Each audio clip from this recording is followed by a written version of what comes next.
Hello, this is the red version of the blog post. From past to present to future, review the past to create your new year.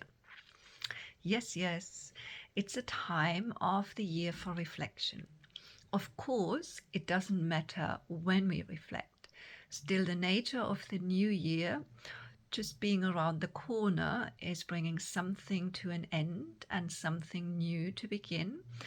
As a suitable time is a suitable time for both looking back and ahead.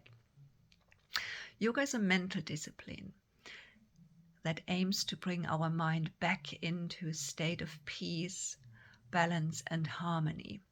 Bringing back is essential because yoga assumes that our original state is being balanced. We fall out of this state during our lives due to our upbringing, past lives, wishes and desires born from our place in society, chosen careers, and so forth. Our mental and emotional lives are complex. Our desires keep our mind busy. We want to go on holiday, have a better job, house, car, have children or not. Our senses dictate these desires, which are always short-lived. As soon as we return from our desired holiday, we see something else we want or hear something we should do for an outcome that we desire. And so a new desire is born. This is fleeting desires often feature in our New Year's resolutions.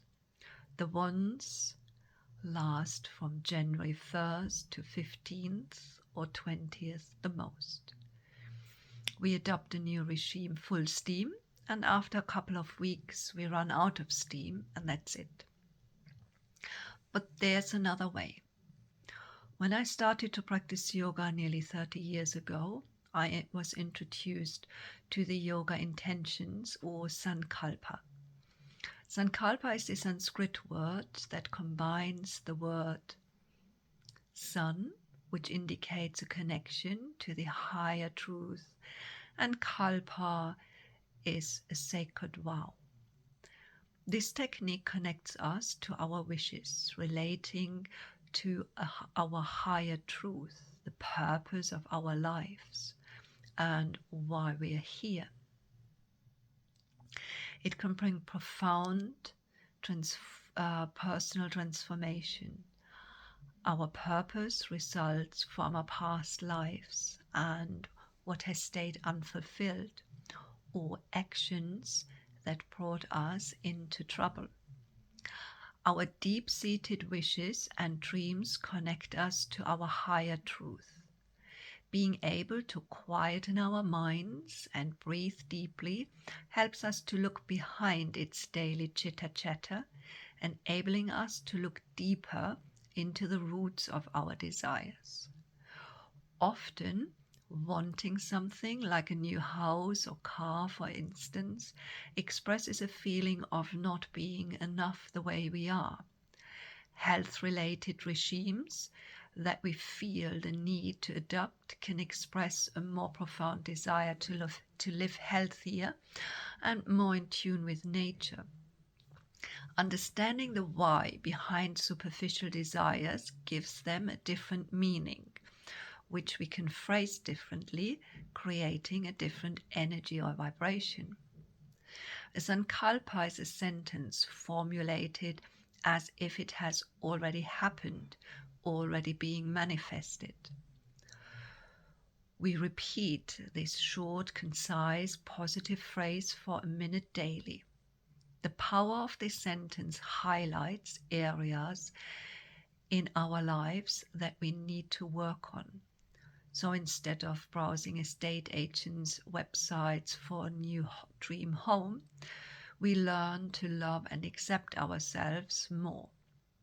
We might still buy a new house at the end of the process, but the motivation will be different, and our expectations of what this new house will help us achieve will definitely have changed. How do we formulate a Sankalpa? The process is twofold.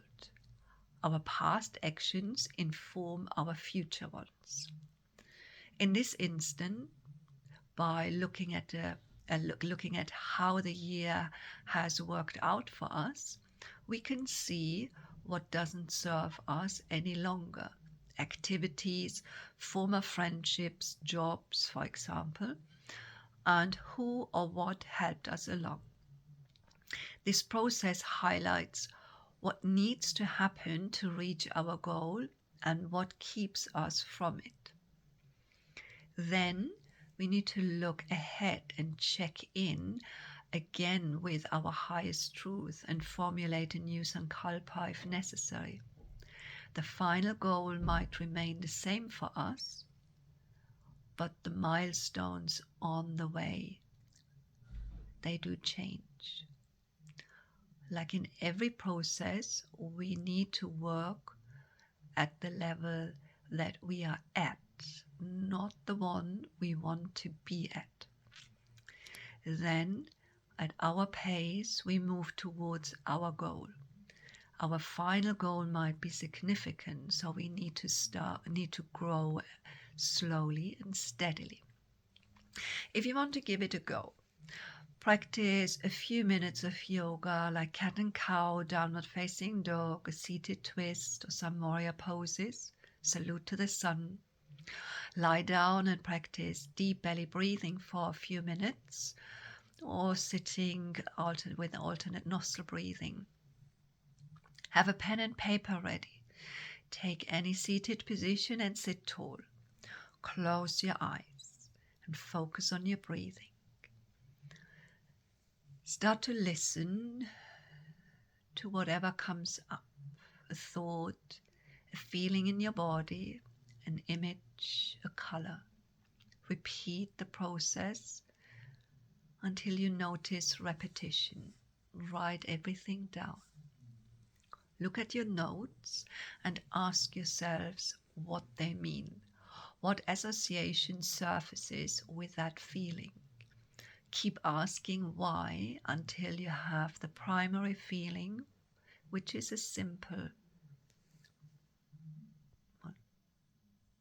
For example, I want a new house. Why do I want a new house? I don't like the old one. It's too small and the area could be nicer. Why is it too small? My friend Lena's house is so lovely. I want one like hers. Why is hers better? Her kitchen is so much bigger and nicer. If I had such a kitchen, I would invite my friends over. Why does it matter? Would your friends mind?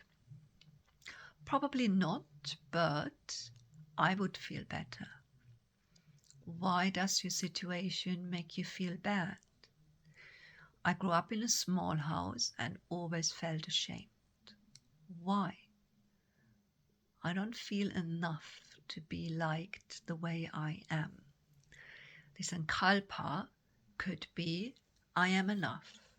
I love, accept myself as I am. It might be logical when you read this or listen to it. It might be trickier when you are alone with your own thoughts. The trick is to be totally truthful to yourself and keep asking why. Enjoy the process. As mentioned before, I have been working with this technique for nearly 30 years and has brought me to where I am now. I trust the process day and day again. If you're interested in a guided approach, join my annual free Sankalpa session on Saturday, January 13th from 3 to 4 p.m. The session will be recorded and available for another week after the live session. I hope you enjoy this Sankalpa and practice it. Let me know if you need any assistance. Bye-bye.